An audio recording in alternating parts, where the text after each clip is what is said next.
السلام علیکم ورحمۃ اللہ وبرکاتہ۔ محترم ناظرین اکرام، خبروں کی خبر میں آپ کا استقبال ہے، خیر مقدم ہے۔ دیش و دنیا کی تازہ ترین خبروں کے ساتھ میں ہوں آپ کا دوست ابرار الحق۔ آگے بڑھنے سے پہلے ایک نظر سرخیوں کی طرف۔ مہاراشٹر MLC انتخابات میں کراس ووٹنگ، کانگریس کے ریاستی صدر سخت برہم۔ چندر بابو نائیڈو اور ایکناتھ شندے کی ملاقات پر سنجے راوت کا طنز، ہو سکتا ہے بڑا کھیلا۔ نئے فوجداری قوانین کے خلاف وکلاء کی ہڑتال، دہلی کانگریس کا حمایت کا اعلان۔ نندربار میں ایک عالم دین کے ساتھ تشدد، عارف نسیم خان نے کیا برہمی کا اظہار۔ وشال گڑھ درگاہ احاطے میں شرپسندوں کی جانب سے پتھراؤ، ریاست کا امن خراب کرنے کی کوشش۔ صرف 3 مرتبہ طلاق کہہ دینا کافی نہیں ہوگا، جموں کشمیر ہائی کورٹ کا اعلان۔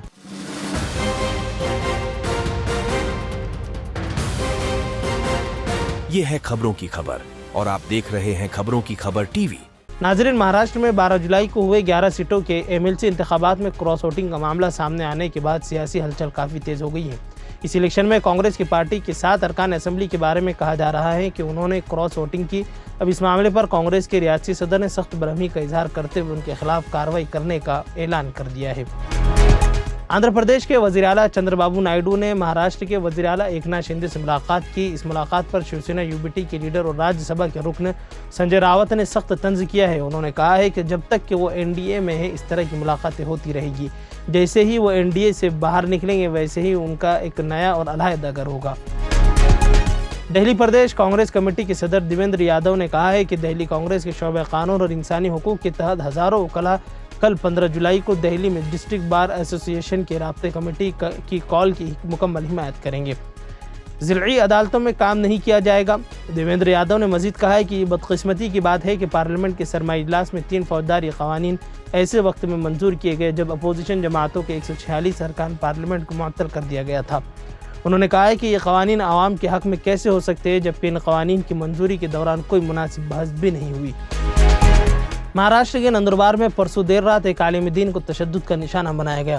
اس سے کچھ گھنٹے قبل ہی مسلم ہونے کی بنا پر ایک مسجد کے امام کو ایک شخص نے ان کے ساتھ مار پیٹ کی۔ حالیہ لوک سبھا انتخابات کے بعد سے مسلمانوں کو جان بوجھ کر نشانہ بنایا جا رہا ہے۔ ان واقعات کا نوٹس لیتے ہوئے مہاراشٹر کے سابق وزیر اور ریاستی کانگریس کے کارگزار محمد عارف نسیم خان نے اس بات پر سخت برہمی کا اظہار کیا۔ اس ضمن میں انہوں نے نندربار کے پولیس سے رابطہ کر کے خاطیوں کے خلاف فوری اور سخت کارروائی کا مطالبہ بھی کیا ہے۔ اطلاعات کے مطابق کل نندربار میں ایک عالم دین مفتی شاہ رخ کو نشانہ بنایا گیا۔ اس سے کچھ گھنٹے قبل ہی نندربار میں حافظ زبیر نامی ایک مسجد کے امام کے ساتھ مار پیٹ کا واقعہ پیش آیا۔ اس کے علاوہ 3 اور واقعات اسی شہر میں ہو چکے ہیں جو قابل مذمت ہیں۔ مہاراشٹر کے کولہاپور ضلع میں واقع وشال گڑھ نامی مقام پر آج صبح شرپسندوں کی جانب سے پتھراؤ اور مسلم بستی میں گھس کر شرپسندوں کی جانب سے توڑ پھوڑ اور مسجد کو نقصان پہنچانے کی اطلاع موصول ہوئی ہے۔ وشال گڑھ درگاہ اور مسجد کو لے کر گزشتہ کئی مہینے سے ہندو تنظیمیں آندولن کر رہی ہیں۔ ان تنظیموں کا مطالبہ ہے کہ مسجد اور درگاہ کے اطراف موجودہ مبینہ اتکرمان کو ختم کیا جائے اور درگاہ کے احاطے میں ہونے والی قربانی کو بھی بند کر دیا جائے۔ 14 جولائی کی صبح سمبھاجی راجے آندولن کرنے جانے والے تھے، لیکن ان سے پہلے 15-20 لڑکوں کے ہجوم نے علاقے میں تشدد کیا اور لوگوں کے مکانات کو نقصان پہنچایا۔